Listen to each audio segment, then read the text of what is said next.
Compartilhando a tela. Bem, então, a Era Vargas, vocês se lembram, nesse primeiro momento, né, 1930 até 1945, com as várias etapas, né, governo provisório, constitucional e Estado Novo. Aí a segunda parte das aulas sobre o Vargas falam sobre a construção do Brasil, economicamente, etc., dentro, culturalmente, dentro aí do processo de consolidação do modelo industrial e urbano que o Vargas quis trazer para o nosso país. E aí tem os exercícios respectivos, né?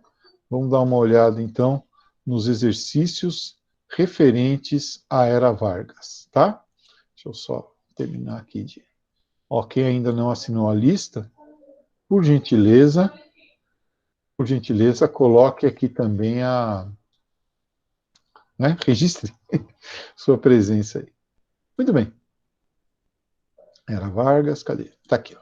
Então começa na página 338, acho, né? Deixa eu ver. 328, desculpa. Página 328, aula número 45. Sempre que eu vejo essa foto, eu fico pensando em dois personagens ou três. Esse cara aqui, que está acenando, para quem será que ele está acenando, né? Oh, cala a boca, né? Será que é isso? Ou ele está fazendo um toque-me-voe com esse outro cara aqui, ó. Bom, então, são coisas que eu me pergunto, né? Olha aqui. Vamos lá. Vamos avançando. Pronto. Aí, segunda coisa que eu olho nessa foto é esse cara aqui, ó. Parece que ele está com um olhar de raivinha, né? De criança, né? E esse cara aqui que claramente está posando para a foto. Tá? Bem, isso posto, podemos começar aqui. Ó. A Justiça Eleitoral, criada em 1932, ó, na época da Revolução Constitucionalista, né? Como parte da reforma do processo eleitoral incentivada pela Revolução de 30, que queria pôr fim à corrupção e tal, né? na política, nas fraudes. Sua criação foi um grande avanço institucional. Só faltava ter eleições, né? Garantindo que as eleições tivessem o aval de órgãos teoricamente imunes às influências dos mandatários, porque antes a chamada comissão verificadora era composta pelos próprios caras que tinham vencido a eleição, né? E o único cara que duvida do resultado de uma eleição que ele mesmo ganhou é o Bolsonaro, que diz que na eleição dele teve fraude. Né? Bom, em relação ao regime democrático no país, a instituição analisada teve o papel de combater fraudes nas apurações. Vocês lembram, né? Os mortos votavam, né? Era um horror o que acontecia. A urna, quando começava a eleição, a urna já estava cheia de cédulas, tá? Então, Professor, oi. eu acho que o senhor está corrigindo os exercícios errados. Ah, é? Aham. Ah, não é dessa página? Não é desse Não. caderno? Deixa eu ver. Que bom que você me preveniu. Obrigado. Vamos ver aqui. Não tem problema, a gente pode apelar de uma maneira super criativa, eu diria, para os cadernos digitais do plural, né? E aí a gente resolve isso. Obrigado, viu? Olha aqui, ó. Então tá aqui, pronto. Caderno 7. Vamos lá. É que eu não gosto de pegar daqui, porque parece que eu sou um cara relaxado. Não que eu não seja, né? Vamos ver aqui, então. Página deve ser mais ou menos a página 60 aqui. Vamos ver. Não, foi muito.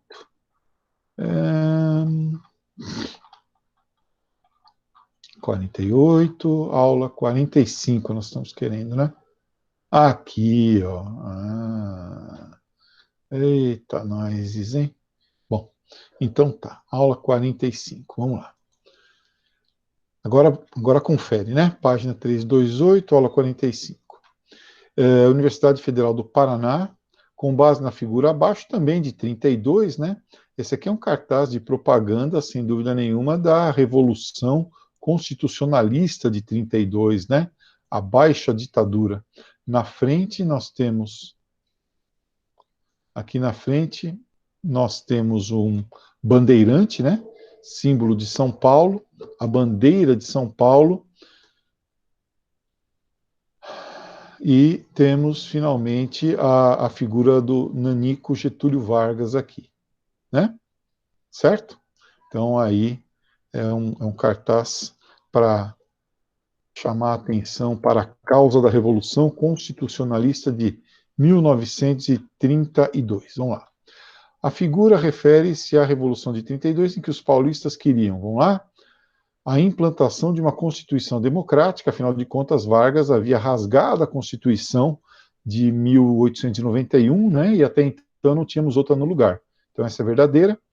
No contexto de 32, a imagem do bandeirante é uma propaganda para mostrar que os paulistas eram avessos à submissão de um tirano, né, um tiranete, como Getúlio Vargas. Os bandeirantes teriam sido avessos à tirania da coroa portuguesa. Muito bem. A Revolução, verdadeira, a Revolução de 32 culminou na derrota dos paulistas com a continuação do Estado Novo. Não, o Estado Novo é em 37. Isso aqui é falso. Apesar da derrota dos paulistas, uma das principais consequências foi a promulgação da Constituição de 34. Ah, sim, essa também é verdadeira, né? Então, temos aí 1, 2 e 4 como verdadeiras, alternativa C. Né? Vargas, em 33, convoca a Constituinte, em 34 temos a promulgação da Constituição, que duraria até 37. FATEC. Considere o desenho de 1914 de Raul Pederneiras, né? Então são mulheres aqui, né? Isso aí saiu na revista Fonfon, não é? Olha aqui, ó. Então, uma revista, olha aqui. Então tá aí as mulheres, né? Isso aqui são mulheres da época, né? E assim é que era. Vamos ver então o que acontece. O que ele está perguntando aqui? A luta pelo sufrágio feminino, sufrágio, né, o direito de voto das mulheres, estava inserida dentro de um contexto amplo da luta das mulheres pela emancipação social, política e econômica. O sufrágio é um desses aspectos, né? Ao fazer uma retrospectiva histórica dessa luta, é correto afirmar, alternativa D, a luta das mulheres teve sucesso a partir de 34. As mulheres tiveram direito de voto a partir de 34 no Brasil. Antes, é engraçado, né, eu já comentei isso, as mulheres podiam ser votadas, mas não podiam votar. A partir daqui, elas também puderam votar. Bem, então agora, vamos ver se eu vou fazer os exercícios certos, né? Aqui nós temos um cartaz de propaganda, lembrando aí do tio Sam, né? Só que dos integralistas, né? Os integralistas. Fora do integralismo não há nacionalismo. Os fascistas brasileiros, né? Vamos lá. Aqui outro cartaz de propaganda integralista, tá vendo? Anauê era o grito de guerra dos integralistas. Né? Observe o cartaz e leia o texto a seguir. Cresce isso aí é o manifesto da ANL, que era contra os fascistas, tá? A ANL é socialista, é do Luiz Carlos Prestes. Vamos lá.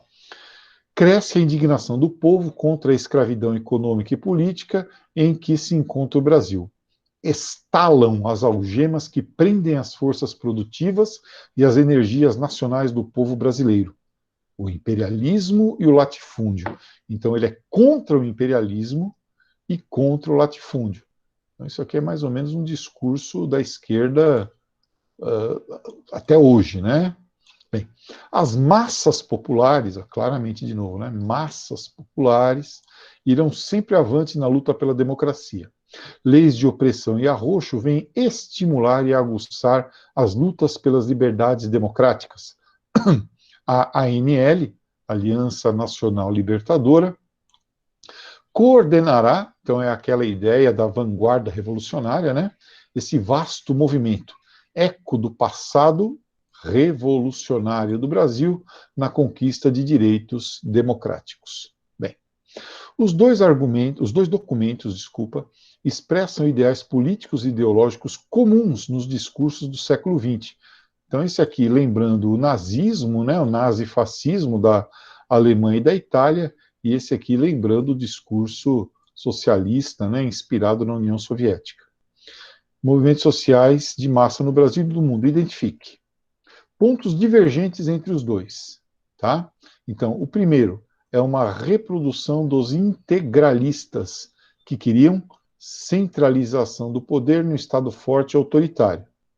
Tá? Aqui você tem o cara, inclusive, uniformizado, né? Os camisas verdes e tal. O próprio símbolo deles, né? Ao invés da suástica. Tá? Agora, o manifesto do Luiz Carlos Prestes defende liberdades democráticas e fim do capitalismo e do latifúndio, além de uma reforma agrária. Então, um defende autoritarismo, militarismo, né, pela uniformização e tal, e o outro defende liberdades democráticas e o fim do capitalismo. O que os dois têm em comum? Os dois são nacionalistas, né? Os dois são contrários, cada um ao seu modo, cada um com a sua estratégia, cada um com as suas, com seus jargões, né, com as suas expressões. Os dois são contrários ao capitalismo liberal, tá? E os dois defendem um Estado forte, só que um autoritário e o outro democrático. Com base no texto a seguir, explique, qualquer dúvida, falem, tá? Com base no texto a seguir, explique a justificativa dada por Getúlio Vargas para o cancelamento das eleições de 37. Lembra? Ele ia ficar até 38, ia ter eleições de 37 e ele ia entregar o poder. Aí ele inventou que tinha o plano Cohen, o plano dos comunistas e dos judeus de tomar o poder. Mentira, né? Só a desculpa para colocar um Estado autoritário, uma ditadura. Nos períodos de crise como o que atravessamos, a democracia de partidos, em lugar de oferecer oportunidade de crescimento e progresso, subverte a hierarquia. Pronto, lá vamos nós, o povo adora uma hierarquia, né? Ameaça a unidade da pátria, põe em perigo a existência da nação. Tudo mentira, gente. Como que os governantes podem mentir tanto, né?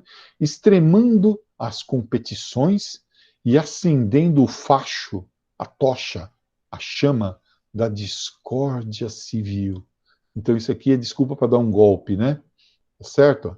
Então ele garante aqui a instalação, a necessidade de instalação de uma ditadura diante do avanço do radicalismo. Não vamos permitir radicalismos, certo? A democracia não seria suficiente para garantir a unidade da pátria, tá? Isso aqui foi feito depois da divulgação do fictício Plano Cohen. Aula 47, página 332. O trabalhador também tem seu lugar no Estado Novo. Aqui já é Estado Novo, né? Bom, de novo um discurso, né, do Francisco Campos, falando aí sobre a bandeira, ministro da Justiça, autor praticamente da Constituição Autoritária de 37, a polaca. Vamos lá. Bandeira do Brasil, és hoje a única, hasteada a esta hora em todo o território nacional, única e só. Vocês lembram que queimaram as bandeiras, né, dos estados, né? Ficou só do Brasil. Não há lugar no coração do Brasil para outras flâmulas, para outros símbolos, outras bandeiras, né? Outras heráldicas. Os brasileiros se reuniram em torno do Brasil e decretaram, desta vez com determinação, não consentir, que a discórdia volte novamente a dividi-lo. O discurso proferido em uma celebração em que as bandeiras estaduais eram queimadas, tá, diante da bandeira nacional, revela o pacto nacional proposto pelo Estado Novo, quer dizer, o autoritarismo, a centralização, né, que se associa à alternativa C, a adoção de práticas políticas autoritárias, considerando a contenção dos interesses regionais dispersivos. Então, é o tipo brasileiro que está começando a ser aí criado. O que o projeto Ô, professor, governamental... Oi, essa daqui também não tem aqui não, hein? não tem aí não? Não. Então, vamos lá. Não tem problema. Que aula que é? Aula 47. 47. 47. Então, vamos aqui. Acerte o seu aí que eu arredondo o meu aqui. Aula 47. Essa tem, né? A 1 tinha. Aula... Não. Também não. Não, tem. Aqui está o livro, cacete. Aqui é o livro de Não. vocês. Não, o exercício que você tinha falado. Ah, tá. Tá. Essa daí sim. A Essa sim. Isso. Agora, a 47, né? Isso. Tá, então vamos lá. Ah, tá. Problemas aí de ordem intelectual do professor. É o Alzheimer, né? O Alzheimer. Muito bem, então vamos dar uma olhada aqui nessa daqui. O Departamento de Imprensa e Propaganda foi criado pelo Estado Novo, o DIP, para controlar e enquadrar a produção cultural do país. Muito bem, então o DIP, pessoal, era para controlar meios de comunicação, etc., né? É incorreto, então nós estamos procurando aqui a incorreta sobre o DIP, tá? A incorreta. Reprimir a manifestação cultural da periferia urbana que exaltasse Getúlio Vargas? Não. Se ele era feito para exaltar Getúlio Vargas, ao contrário, ele incentivava, né? Então essa é a incorreta, sem dúvida nenhuma. Alternativa A. Depois, na número 2, a gente só tem que ver o que tem errado aí na 1 e na 4, né? Vamos lá. Analise as afirmativas abaixo sobre o Estado Novo. O Estado Novo contou com forte apoio das oligarquias estaduais. Não. Por quê, gente? Se o projeto era centralizador, as oligarquias estaduais eram contra ele. Contra. Tá? Da Igreja Católica e de setores de esquerda. Não, ele mandou prender o menino lá, o Luiz Carlos Prestes, tá? Defensores de um Estado autoritário que tomavam o stalinismo soviético como exemplo. Não. Bem, e a 4, vamos ver porque ela está claramente errada. O Estado Novo se caracterizou por um esfriamento. Não, aqui houve um aquecimento, uma aproximação entre os Estados Unidos e o Brasil, a chamada política da boa vizinhança. Criaram lá o Zé Carioca, puseram bases de soldados e de aviões aqui no Brasil durante a Segunda Guerra, modernizaram o exército brasileiro, o que mais? Ajudaram a criar a CSN, né? Então a 4 também está errada. Tá? Bem, agora vamos ver se dá para a gente voltar para outra lá. Sou teimoso, quero usar essa aqui. Bem, agora vamos ver aqui. Aula 48, página 334. Se tiver errado, me avisa, hein? Então, a economia no Estado Novo. Em muitos aspectos, a Era Vargas implementou mudanças no país em relação à Primeira República. Claro, né? A Primeira República, vocês lembram, ela era rural, agrária, né? E agora nós temos um país urbano e industrial. Ó. Bases da industrialização, política econômica intervencionista e protecionista, né? Antes havia o livre-cambismo, uma política externa, pragmática, que conseguiu trazer para o Brasil, né, a modernização do exército, participação na guerra e também o Zé Carioca. Não, e a CSN. Bom, aqui nós temos a produção agrícola brasileira em 15 anos de Getúlio Vargas, fazendo um balanço da cafeicultura em relação às demais produções agrárias. Então vamos achar o café aqui, ó. Aqui o café, certo? Área cultivada com algodão, taranã, taranã e café, em hectares, tá? Nós vamos notar que com o passar do tempo, ó, o café vai diminuindo, né? De 3 milhões e 600 mil hectares para 2 milhões e 300 mil hectares. Ele foi caindo, né? 2 milhões e 100, tá? Vamos pegar aqui outras culturas, como cana-de-açúcar, ó. 300 e pouco para 675. Milho, Vargas incentivou muito o milho, hein? De 3 para 4,100. Trigo, até hoje não dá muito certo, 140 mil para 328 mil hectares, tá? Então, há uma comparação boa aqui, ó, né? 8 milhões para 11 milhões. Então, nós tivemos um acréscimo de 3 milhões de hectares incorporados à produção agrícola durante o período Vargas. Arroz, tão caro hoje em dia, partimos de 719 para 1 milhão e 400 em 44, né? Então, os produtos básicos tiveram um aumento na sua produção, enquanto o café teve uma redução da sua área plantada. Bem, e aí, o que ele pergunta aqui? Eu nem sei, não copiei as alternativas. Eita, tá difícil, hein? Será que eu estava bêbado quando eu fiz isso? Deixa eu ver aqui, o que ele pergunta nessa? Acho que é melhor deixar aqui direto, viu? Puta merda. Não tem alternativa essa, professor. Não tem alternativa? Ah, tem perguntinha aqui, ó. Tem perguntinha aqui, ó. Ele também não está perguntando nada, né? Observe a tabela, Vargas fazendo um balanço da... Ah, então tá. Nós tivemos a redução, né? A diminuição das áreas de cultivo de café e o aumento na produção de outros produtos agrícolas, tá? Redução do café e aumento da produção de outros gêneros agrícolas. Bem, tá bem. Aqui nós temos Carmen Miranda, né, com abacaxis na cabeça e coisas. Isso aqui como é que se diz, então? A biografia de Carmen Miranda. Vamos lá. Grande estrela hollywoodiana. A política cultural do Estado Novo com relação aos intelectuais, né? Então, quem falava bem do governo recebia incentivo, quem falava mal do governo ia para a cadeia. Era simples assim, tá? Então, uma política seletiva, né? É o que a gente chama de mecenato seletivo. Só os adversários frontais foram reprimidos, que nem o Graciliano Ramos, por exemplo, que foi preso, né? Graciliano Ramos foi preso na época do Estado Novo e tal.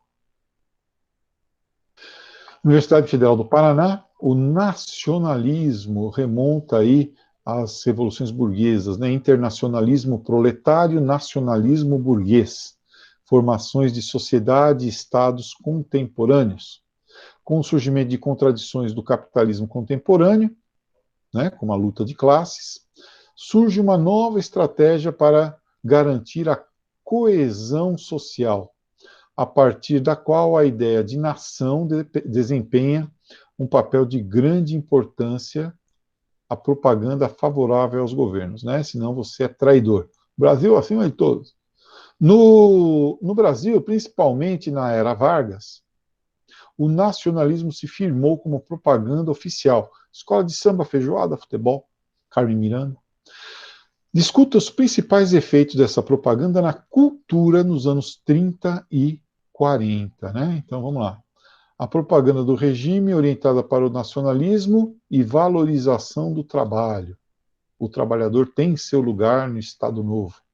Ressaltar a concepção de ser brasileiro em oposição à imagem de preguiçoso, indolente, o Jeca Tatu, né? Escolhido aí como grande inimigo, bem como uma estética e valores que pudessem ser classificados como nacionais, como, por exemplo, os valores de uma nação alegre, de uma nação cordial, né? De uma nação Zé Carioca, Carmen Miranda.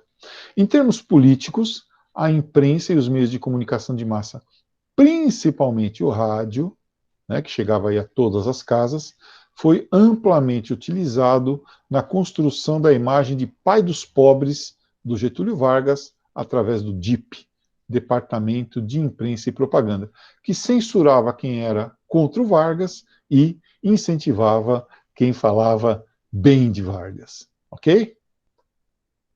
Aí, olha só, né, o Pato Donald e o Zé Carioca, Pato Donald apreciando aqui o líquido vertiginoso, né, olha, a cachaça, né, Bela propaganda do nosso país. Um país de cachaceiros.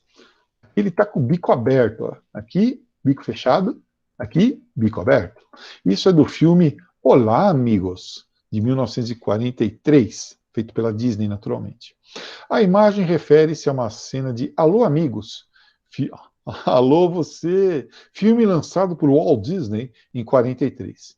Nessa cena, Zé Carioca apresenta o Rio de Janeiro para Donald, ao som da música Aquarela do Brasil. Tan, tan, tan, tan, taran, taran, tan, tan, tan. Bem, de Ari Barroso. Na cena, o encontro entre os dois simboliza a aproximação entre Brasil e Estados Unidos na famosa política da boa vizinhança, né? Diante do exposto, explique. Qual era o interesse dos Estados Unidos se aproximarem do Brasil? O do Brasil a gente sabe, mas o que os Estados Unidos estavam querendo aí, né? A participação brasileira na Segunda Guerra Mundial foi importante, tá? Após os ataques nazistas, não é? Dos submarinos da Alemanha aos nossos navios, né? E, inclusive, mandamos, em 44, a Força Expedicionária Brasileira à Itália. Nós também contribuímos comercializando matérias-primas, borracha, minério de ferro e bases militares para os americanos por aqui. Eles, em troca, nos ensinaram a fabricar aço. Com base na imagem, como o Zé Carioca, ou Joe Carioca, expressa uma visão sobre a cultura brasileira, né? Então, o chapéuzinho, tá bebendo cachaça, né? Os elementos simbólicos indicam a imagem sobre a cultura brasileira, afirmada pela política da boa vizinhança, americanização do Brasil. Assim, no caso de Zé Carioca, a associação entre as características do personagem e do povo brasileiro. Vamos lá? Ó, então, carioca é a mesma coisa que brasileiro, tá bom? Vocês que não são cariocas, saibam que, para os americanos, nós éramos e somos, né, praticamente cariocas. Nesse sentido, o papagaio falante, imagem estereotipada do brasileiro, então, primeiro o papagaio, né? Papagaio é associado bem ao Brasil, tá? Representa a malandragem e a alegria e a boemia, né? Características também associadas ao Rio de Janeiro, né? Cidade maravilhosa, cheia de encantos mil, em que os últimos 5 governadores estão presos aí. Características associadas também à cidade, cuja vida urbana evocava o prazer, né? Olha, cachaça, praia e carnaval, tá? Inclusive, o Donald aparece dançando, né, ao lado da Aurora Miranda, irmã da Carmen Miranda. Então, o papagaio, a figura do carioca, né, o nome dele como associado ao Brasil, e a cachaça, praia e carnaval, típicos do Rio de Janeiro. Última aula, olha aí, o Pato Donald com o Guaraná Antártica, de novo, né? Um símbolo americano, o Pato Donald, e um símbolo brasileiro, o Guaraná, aproximação dos Estados Unidos, né? Ou com os Estados Unidos, tá? O personagem Zé Carioca foi criado pelo americano Walt Disney há mais de fruto de uma estratégia política norte-americana de aproximação com países latino-americanos para o crescimento das relações comerciais, e sob a preocupação de afastar a influência alemã nazista, né, nos governos desses países. O primeiro filme do Zé Carioca, Alô, Amigos, exibido em 42 ou 43, depende do lugar, começava assim: Alô, amigos, a vocês uma querida saudação, um gostoso aperto de mão. Amigos fazem assim. Alô, amigas. O Zé Carioca, o Joe Carioca, como foi concebido por Disney e sua equipe, teve a influência de um notório boêmio da noite do Rio de Janeiro, conhecido como Doutor Jacarandá, de quem Zé Carioca tomou emprestado o fraque, o chapéu e o guarda-chuva, e de um músico paulista, José Patrocínio de Oliveira, o Zezinho, de quem recebeu o espírito malandro. Então são aí as duas inspirações para o Zé Carioca, né?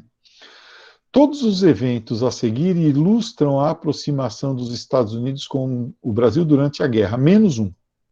tá? É esse aqui, né? Ó. A pressão dos Estados Unidos para manter a ditadura varguista após o fim da guerra. Não, né? Após o fim da guerra, os americanos pressionaram para a substituição de Getúlio Vargas por um outro presidente, por um outro regime, né? Que acabou sendo aí consolidado na eleição do Eurico Gaspar Dutra. Tá? Eles não quiseram a manutenção não da ditadura. Ao contrário. Muito bem. Ainda que aos trancos e barrancos, conseguimos resolver aí essa correção, né? Agora, nós vamos nos despedir, afinal já são 12h13, e amanhã, na aula de amanhã, nós vamos prosseguir com nossos estudos de história. Vamos ver a Guerra Fria. Na outra semana é que nós vamos ter aquela atividade do Vargas logo após a prova, tá bom? Na outra quinta-feira. Tchau, tchau, gente. Obrigado. Desculpa a aula comprida e confusa. Até amanhã. Professor, Oi. deixa eu perguntar que Deixa. eu acho que eu não vi. A página 340, a questão 1. Opa, peraí, então. Vamos lá? Deixa eu ver aqui, 240? Aham. Tá, peraí que eu... 36... deixa eu chegar lá. 340. Tá. Essa aqui, 1, né? A 1 é essa? Isso. Aqui, ó. Então. Em 42, o governo Vargas decretou estado de guerra. Isso, estado de beligerância. Muito bem.